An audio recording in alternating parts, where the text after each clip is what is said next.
Well, Terry, we're in Omaha. We ventured a little further south to look at a little bigger facility than what we saw in Sioux City. Well, Jim, we're here at the Qwest Center, and we got the convention center. They're on over 400 acres. Wow. And 100 blocks. So it's going to be a good facility for us to learn from. Well, let's take a look. Let's take a look, Jim. When you step inside the Qwest Center, you realize this major facility must have a big impact on the city of Omaha. When they built it, they did build it right. Omaha built the Qwest Center in 2003 because they were running out of room for athletics, especially hockey, concerts, and large conventions. The city's arena was 50 years old. So we went to promoters and we asked them, we said, you know what, you want to come to Omaha because it's a good market, it's a great market for people and stuff, but we didn't have the dates because we told you we were tying up our convention center, our arena with conventions and everything else. We didn't have the time and space. Omaha voters approved a $216 million bond issue to build a new convention center and arena. The remainder of the nearly $300 million project was provided by private organizations and individuals. The big thing was, first they were going to put it between Lincoln and Omaha. Because basically the two cities are kind of growing together. I mean, it doesn't take you long now to get from Omaha. It's a 65-mile drive, but there's no open space really out there anymore. It's all some kind of activity out there. That went that way. Then they were going to build it over by our Performing Arts Theater, which is our old Orpheum Theater. They ended up building one of the correctional centers over there. They wanted to build it over there. It was cheaper over there, cheaper land and stuff. Luckily, UP stepped up, and this was the majority of their land. I'm not going to say they donated it to the city, but they gave it a really good price on that part. Everybody else uses the river.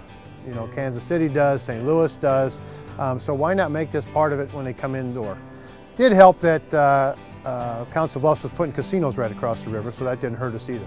But you know, so it was kind of a comeback to Omaha. We were spreading so far out west, our downtown was it was deteriorating. I mean, there was nothing downtown. There was no business down here whatsoever. Local leaders here say it's hard to fully measure the positive impact the Qwest Center has had on downtown Omaha. We got to try to do downtown Omaha again and revitalize it, and it did. I mean, it's you can see all the condos that are being built. Our restaurants are stepping up all the time downtown and things, so it's growing huge for us downtown. The Qwest Center is home to Creighton University basketball and University of Nebraska Omaha hockey. In addition, major concerts and even swimming's Olympic trials have held events here. The facility holds 32 suites. Buying one includes tickets to all events in the Qwest Center. $50,000 a year for 5 years on our east side and $60,000 a year on our west side. And the only reason being is you're closer to the garage on this side, so we got $10,000 more a year out of it.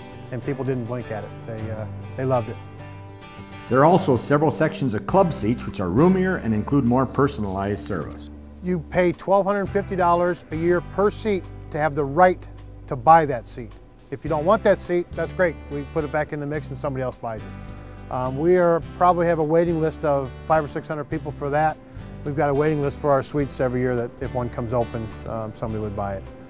The Qwest Center includes other amenities like formal dining areas and more informal places for people to congregate.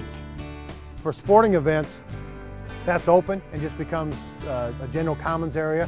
Great place. I mean, people love it. The arena includes more than 18,000 seats, including an upper tier that was added 2 years ago. If we want to make this a world-class facility and top of the line, that's what you have to keep it there. Coming up, we're off to North Dakota. We'll show you the Fargo Dome after this.